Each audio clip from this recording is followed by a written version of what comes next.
Today, I want to shift gears and get into something a little more practical, and that's talking about how to take pain and turn it into passion. Reason being is one of my favorite books from the Christian mystic tradition actually belonged to St. John of the Cross. It was called The Dark Night of the Soul. And this book circles around St. John wrestling with how fallen, finite, and fouled up he was as a human being. Like he did not feel worthy of the love and admiration of God. Now, anybody who's experienced that knows that that's that pivotal shift when we start accepting that, maybe we don't deserve grace, but that's exactly when we find grace. When that fire is lit inside you, you become unstoppable. Think of Nietzsche. A person with the why can survive almost any how. So if you're interested in learning the 5 steps I've taken in my life to overcome and turn that pain into passion, then rock with me a minute as we take that journey within. What up, though? It's Justin. Welcome back to the Mystical Mind State. So I come from a place of pain. I come from a lot of brokenness. I come from sorrow. If you heard my story, if you heard about my childhood, if you heard about the ritual rape, if you heard about all of that, you would cry for me.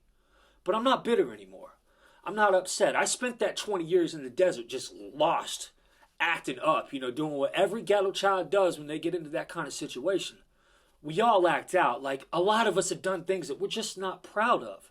But fortunately, there is a way to take that pain and turn it into passion. Because I guarantee you, if you sit down with people that are really spiritually grounded and they're really spiritually sound, what happens is you find out that they come from that same broken place. The reason they're so compassionate is because they know what it feels like to be hurt. They know what it feels like to be stepped on. They know what it feels like to suffer.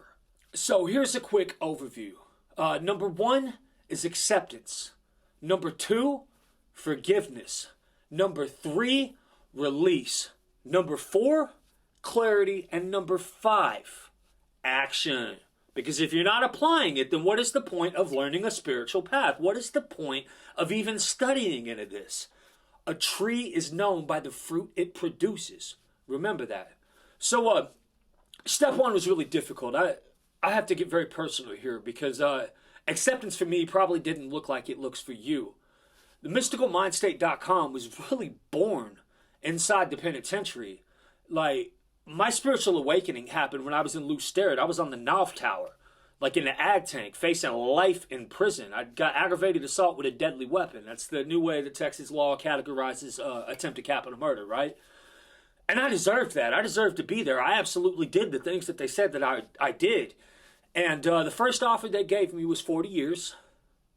I turned that down, obviously, and then they told me that the minimum sentence I could get was 25 years because I had priors, I have a gang file, I've been locked up for 7 years, and they got this travel card that says all the stuff I did while I was in the penitentiary, and I was really out there living that life, so it didn't look very pretty on paper.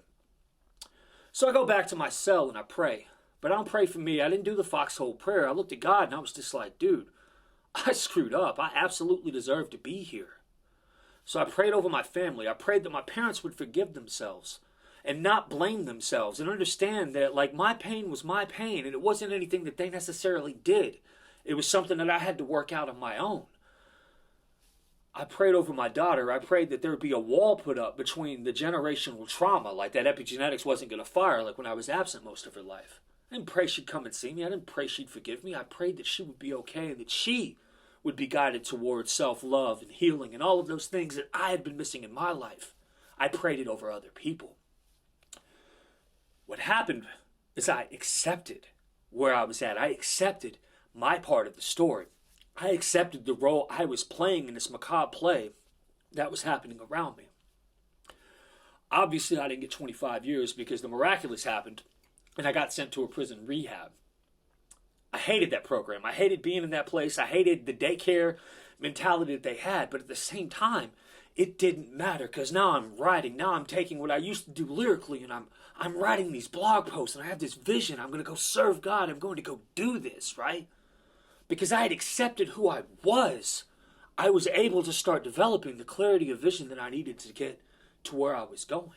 So the second step was forgiveness. While I was there, I spent 21 days on each person, and I went through everyone that had ever hurt me. And I followed the example that you find in the Freedom of Bondage book from Alcoholics Anonymous. If you have a resentment you want to be free of, if you will pray for the person or the thing that you resent, you will be free. If you will ask in prayer for everything you want for yourself to be given to them, you will be free. Ask for their health, their prosperity, their happiness, and you will be free. Even when you don't really want it. For them and your prayers are only words and you don't mean it. Go ahead and do it anyway.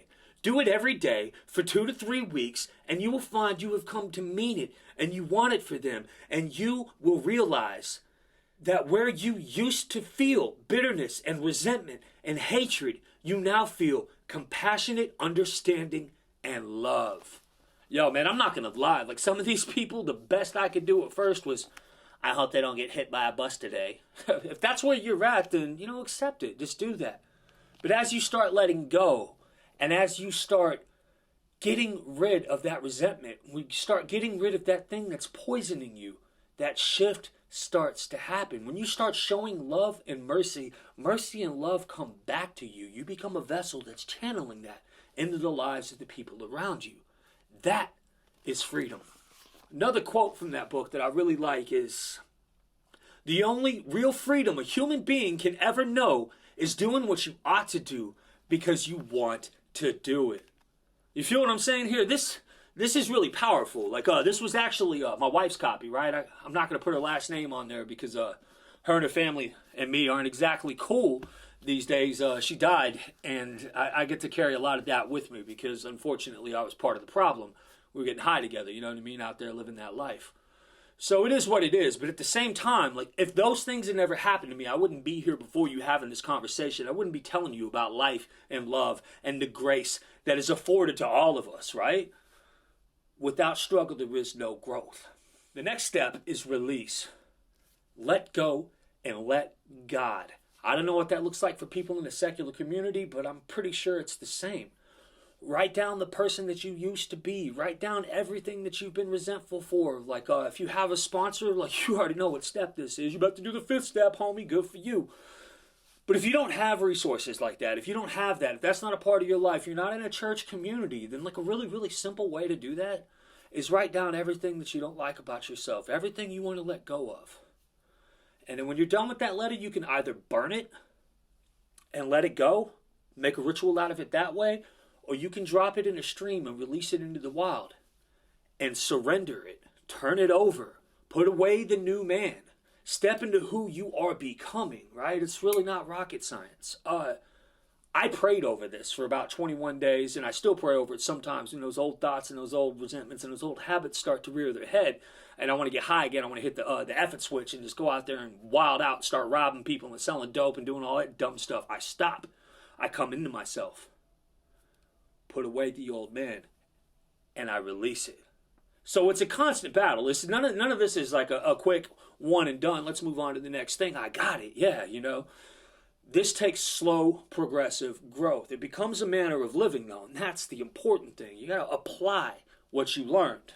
The next thing you have to do, step 4, is get very clear about what you want to do. That vision of clarity. What are you passionate about? What is your gift? What can you bring to the table that will help other people grow and evolve? You can have anything you want in life as long as you're willing to help other people get it. That one goes to Zig Ziglar. But the point is, when you make serving others your mission, when you decide to put other people first and treat everyone you come in contact with as if they are Yeshua himself, then you are living in the way. Then you are following a spiritual path. Then you will grow. The next step is action. 5, action. I cannot stress this enough. You have to apply what you learn. Don't leave it on your mat. If you meditate and pray every morning, great. Now get up, get out, and get something. Go out there and do it. Put these things into practice. Learn to be the change that you want to see in the world. Learn to spread love. Learn to spread compassion. Whatever it is you're passionate about, put it into play. Make a plan. If you fail to plan to fail, right? That's an old adage. It's been with us a lot of times. Some of you have been in sales organizations and know all of this, but write it all out. Until you have goals and landmarks and things like that, then it's just a dream. It's just an idea. One of the most depressing places you can ever go is a graveyard, because it is full of dreams and ideas that never came into fruition. The seeds were planted, but they never grew and prospered and shared fruit with others. So don't let your dreams die with you. Get out there and bring it to the table. Give your gifts to humanity. Share what you know. That's all I got, guys. Peace.